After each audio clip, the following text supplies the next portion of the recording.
Hello students, welcome to my channel Sync Physics with the Suraj. I am Suraj, your physics guide through your whole journey of class 11, 12, NEET and JEE examination. So in this video we will discuss about circular motion or we will also discuss about the circular motions variable. जैसे कि variable में आता है हमारे पास में उसकी distance, displacement, उसकी एंगुलर वेलोसिटी, उसका टाइम पीरियड, उसकी frequency, all the things related to the circular motion हम इस वीडियो में पढ़ने वाले हैं। ठीक है, तो वीडियो को शुरू करते हैं।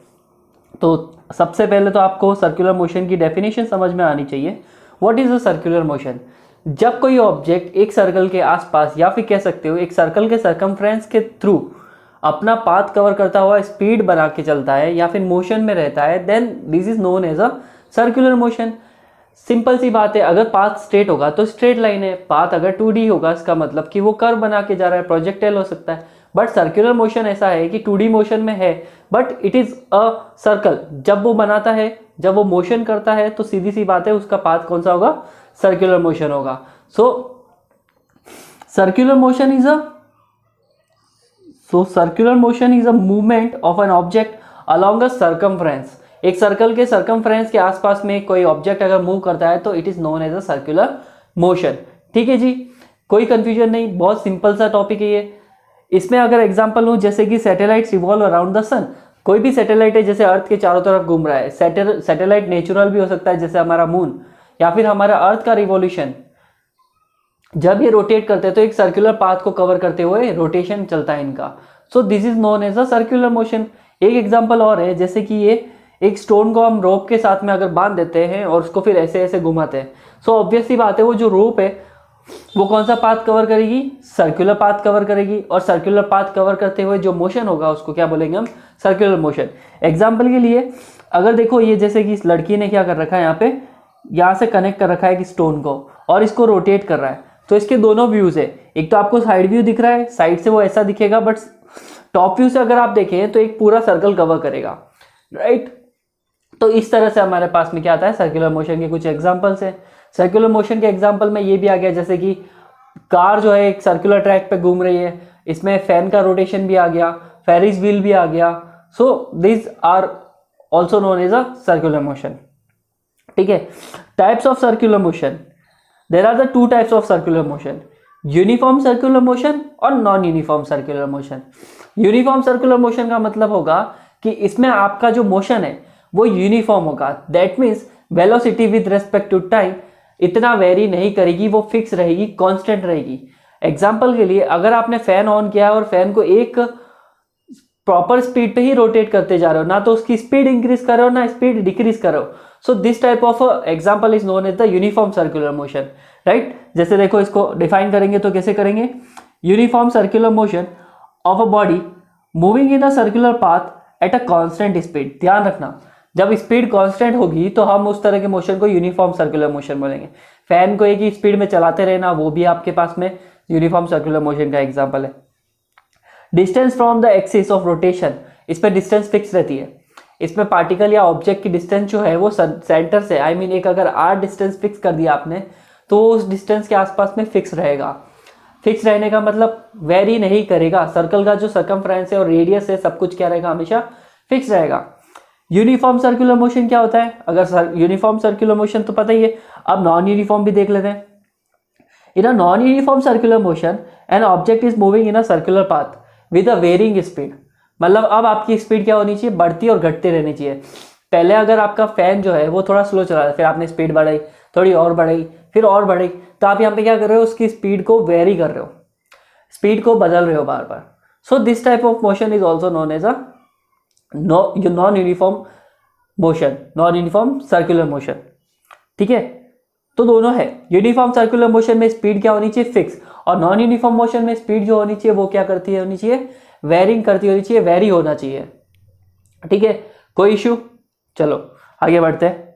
अब देखो, हम एक एक करके है ना इसके जितने भी variables, I mean distance, displacement, velocity, angular velocity, sorry, और हमारे पास में एंगल आ जाएगा, उसके साथ में आर्क आ जाएगा, मतलब जो जो चीज़ें इसमें हो सकती है, छोटी छोटी फिजिकल क्वांटिटीज, हम उन सबको एक एक करके डिटेल में देखेंगे।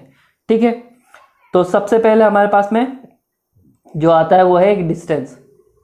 डिस्टेंस क्या होती है यहाँ पे डिस्टेंस होगी एक्चुअल पाथ कवर किया हुआ है यूनिफॉर्म सर्कुलर मोशन में जो एक्चुअल पाथ कवर किया गया है वही हमारा क्या होगा, डिस्टेंस होगा। तो जैसा आप देख सकते हैं इस सर्कल में, अगर मैं ए पॉइंट से स्टार्ट होके एक्चुअल पाथ कवर करना चाहूँ, so my actual path is equal to the circumference, right. तो एक्चुअल पाथ क्या होगा, यहाँ पे सर्कमफ्रेंस होगा। तो सर्कमफ्रेंस निकालने के लिए क्या करेंगे हम, देखो आपको मैथ्स में ये फॉर्मूला आती होगा, angle is equal to arc upon radius, right. Angle is equal to arc upon radius. Suppose मेरा पार्टिकल पॉइंट ए से लेकर पॉइंट बी तक गया है, उसने एक पूरा कंप्लीट रिवॉल्यूशन कंप्लीट नहीं किया है। मेरा एक पार्टिकल कहाँ गया है, ए से लेकर बी तक मूव करा उसने। जब वो ए से बी मूव कर रहा था तो उसने क्या एंगल बनाया, थीटा एंगल बनाया। थीटा एंगल बनाया, रेडियस तो चेंज नहीं होगी। देखो जो रेडियस पॉइंट सेंटर से लेकर, सॉरी यहाँ सेंटर नहीं बना रखा है, जो रेडियस 0 से लेकर ए तक होगी वही रेडियस 0 से बी तक भी होगी। सो होगा क्या हमारे पास में, जब पार्टिकल ए से बी जाएगा तो ये एंगल क्रिएट करेगा। एंगल का फॉर्मूला क्या होगा, angle is equal to arc upon radius. Arc क्या है, A B, A to B, right. Arc radius क्या है हमारे पास में, स्मॉल आर, ठीक है। यहाँ पे R1 R2 अलग इसलिए दिया है मैंने ताकि बता रखा है कि 0 से ए अलग रेडियस है, ये है, बट रेडियस दोनों सेम है। आप ऐसा भी लिख सकते हो, R1 is equal to R2 is equal to R, right. तो हमारे पास में angle is equal to arc upon radius आ जाता है। रेडियस को R लिख देते हैं, आर्क को ए बी लिख देते हैं, एंड एंगल को थीटा लिख देते हैं। सो ये हो जाएगा theta is equal to A B upon are.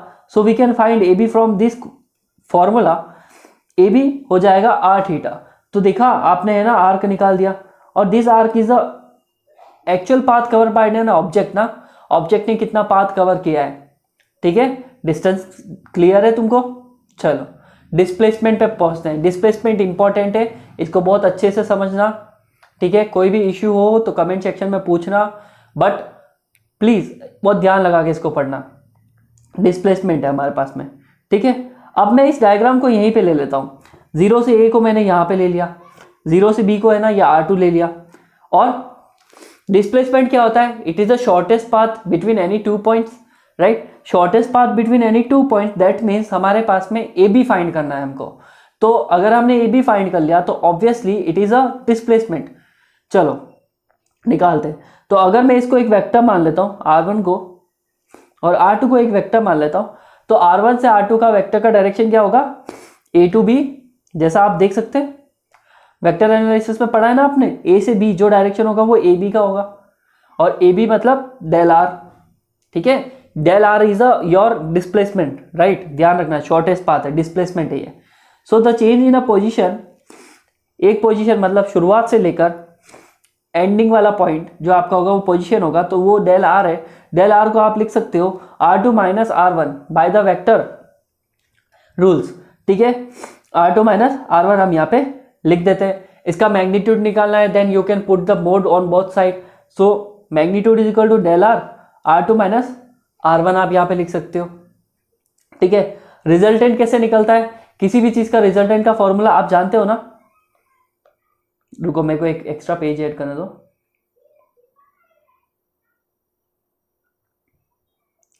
ठीक है, तो अगर हम रिजल्टेंट की बात करते हैं, जब हमारे पास में जब हमारे पास में a प्लस बी होता है तो इसका रिजल्टेंट क्या निकलता था, याद है आपको, a square B square plus 2ab cos theta under root लग जाएगा which is equal to resultant, right. अब हमारे पास में, अब अगर ये प्लस में है, माइनस में क्या होता है इनका resultant, a square B square minus 2ab cos theta, right. कुछ इस तरह से ही होता है। अब आपको पता है ऑलरेडी a जो है हमारे पास में R1 है और b क्या है हमारे पास में R2 है। तो जब आप a माइनस बी की जगह पे रखोगे वैल्यू, तो हमारा रिजल्टेंट क्या आएगा, del R equal to R1 का स्क्वायर R2 का square minus 2R1 R2 cos theta.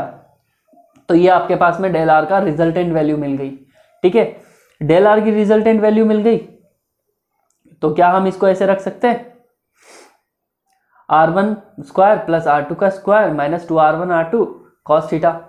I already mention कि R1 और R2 दोनों इक्वल है क्योंकि वो दोनों रेडियस है, तो आप क्या कर सकते हो, R1 और R2 की जगह पे R रख सकते हो, R1 R2 is equal to R।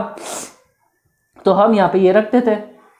So R का स्क्वायर हो जाएगा, ये भी R का स्क्वायर हो जाएगा, यहाँ पे भी R आ गया, ये भी R आ गया, और ये cos थीटा हो गया।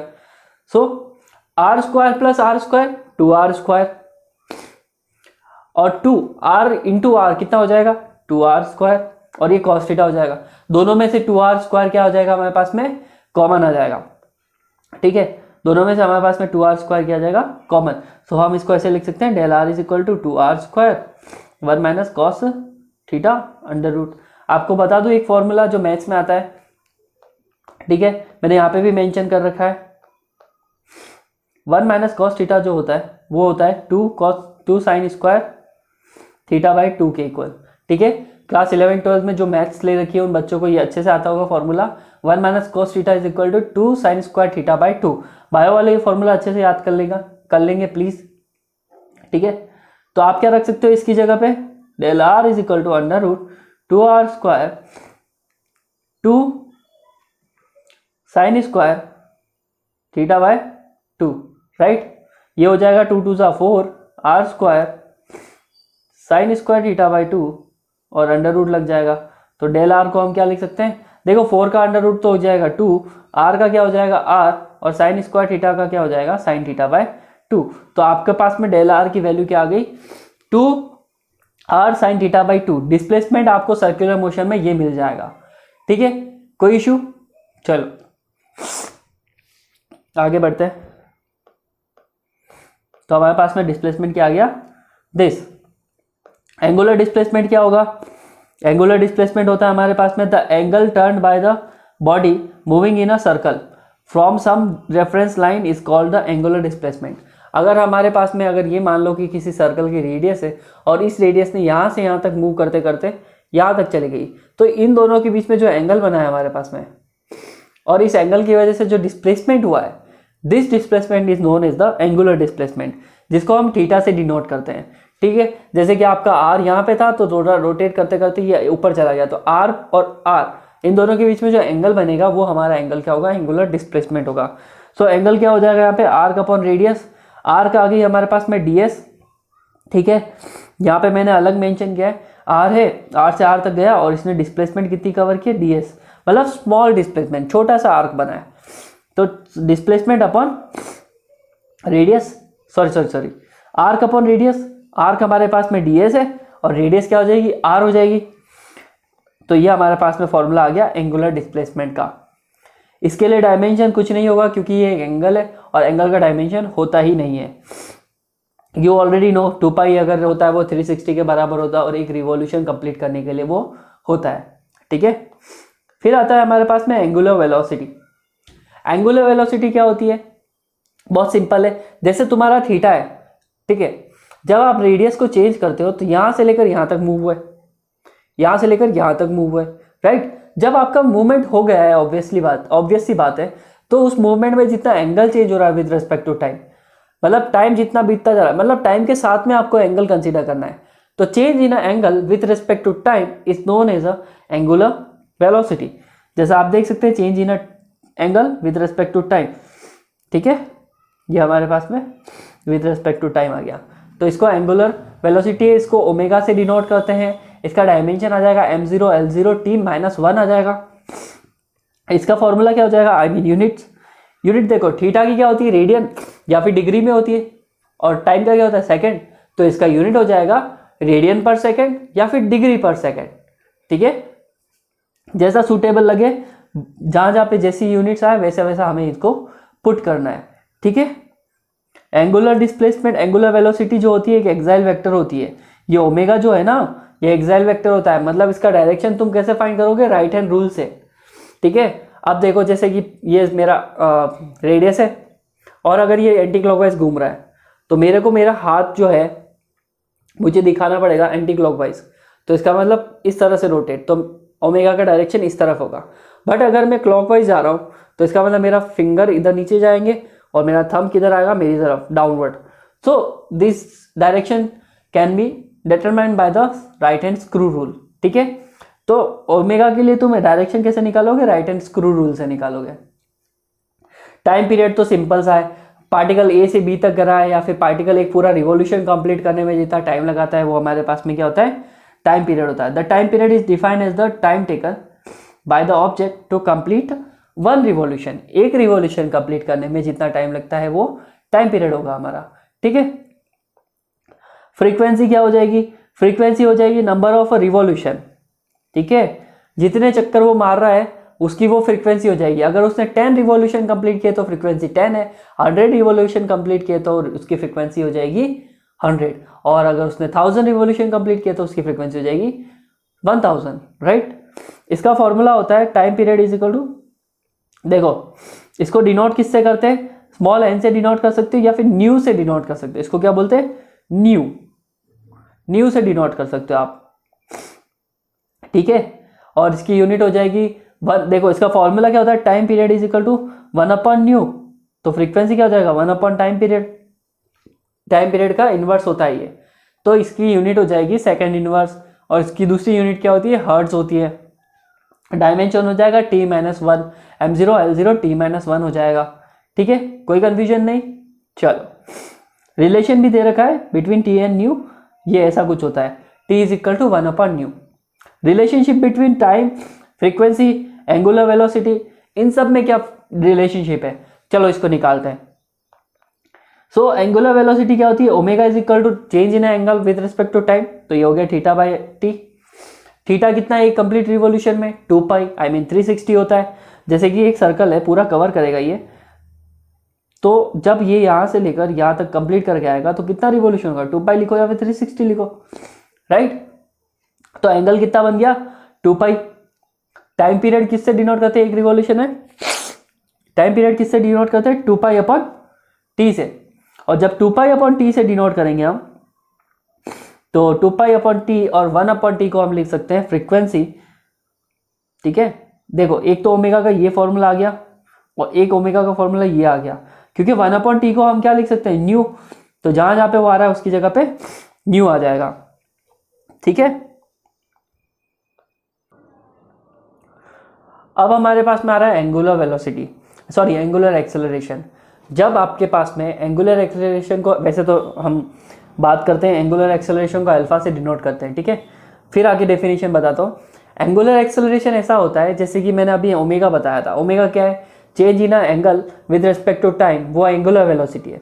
बट अगर एंगुलर वेलोसिटी में भी with respect to time change होता है तो उसको हम क्या बोलते हैं, एंगुलर एक्सेलरेशन बोलते हैं। सिंपल डेफिनेशन है, angular acceleration of an object in a circular motion is defined as the time rate of change of its angular velocity. तो एंगुलर वेलोसिटी में कितना चेंज आ रहा है with respect to time is known as angular acceleration, ठीक है। तो formula क्या हो जाएगा, अल्फा, देखो acceleration is equal to angular velocity upon time, angular velocity upon time, ये आ गया फॉर्मूला, ठीक है। एंगुलर वेलोसिटी का फॉर्मूला ये भी हो सकता है। फिर देखो तुमको पता है ना omega is equal to d∅/dt होता है, सॉरी dθ/dt होता है, तो हम है ना इसकी जगह पे इसको रख सकते हैं। जब यहाँ पे रखोगे तो d/dt और एक आ जाएगा dθ/dt, तो ये कुछ इस तरह से हो जाएगा d²θ/dt²। तो अल्फा जो है हमारे पास में एंगुलर एक्सेलरेशन, उसका फॉर्मूला क्या हो जाएगा, d²θ/dt² हो जाएगा, ठीक है, कोई प्रॉब्लम। चलो इसकी यूनिट क्या हो जाएगी, देखो थीटा की क्या होती है, बाय द वे थीटा की होती है रेडियन, और नीचे सेकंड आ रहा है, तो ये हो जाएगा रेडियन पर सेकंड स्क्वायर या फिर डिग्री पर सेकंड स्क्वायर। और देखो इसका कोई डायमेंशन नहीं होता है थीटा का, सिर्फ टाइम का होता है, तो हमारे पास में डायमेंशन क्या हो जाएगा, m0 L0 T-2, ठीक है। चलो फिर कुछ कंडीशंस है, जैसे कि for the uniform circular motion since omega is a constant, जब ओमेगा अगर कांस्टेंट होगा तो सीधी सी बात है इसमें कोई चेंज नहीं होगा, जब इसमें कोई चेंज नहीं होगा तो एक्सेलरेशन क्या हो जाएगा, 0। बट नॉन यूनिफॉर्म में क्या होता है, चेंज होता रहता है एंगुलर वेलोसिटी में, जब उसमें चेंज होता रहेगा तो सीधी सी बात है अल्फा की वैल्यू 0 कभी आ ही नहीं सकती, तो अल्फा की वैल्यू भी वेरी करेगी, ठीक है। ये रिलेशनशिप दे रखा है वेलोसिटी और ओमेगा के बीच में, आई मीन लीनियर वेलोसिटी जो हमारी नॉर्मल है और एंगुलर वेलोसिटी जो हमारे पास में ओमेगा है इसके बीच में, और नॉर्मल एक्सेलरेशन और साथ साथ में किसके बीच में है, एंगुलर एक्सेलरेशन के बीच में। ठीक है, इसको हम डिटेल में पढ़ेंगे ना रोटेशन वाले चैप्टर में। तो ये कुछ हमारे पास में सर्कुलर मोशन के बारे में था। As you can see that हमारे नोट्स काफ़ी कलरफुल है, सो प्लीज़ इनको टेलीग्राम चैनल से जाके डाउनलोड कीजिए, टेलीग्राम चैनल को ज्वाइन कीजिए, और वीडियो पसंद आई है तो लाइक कीजिए, शेयर कीजिए, और अपने दोस्तों को ज़रूर बताइए इसके बारे में, ताकि वो उनको अच्छे से अच्छा कॉन्सेप्ट और अच्छी एजुकेशन मिल सके फ्री ऑफ कॉस्ट, राइट। और वीडियो पसंद आ गई है तो यहाँ तक देख भी लिए तो प्लीज़ चैनल को सब्सक्राइब कर लीजिए। ठीक है, it will fuel my journey on YouTube. Okay, चलो मिलते हैं नेक्स्ट वीडियो में।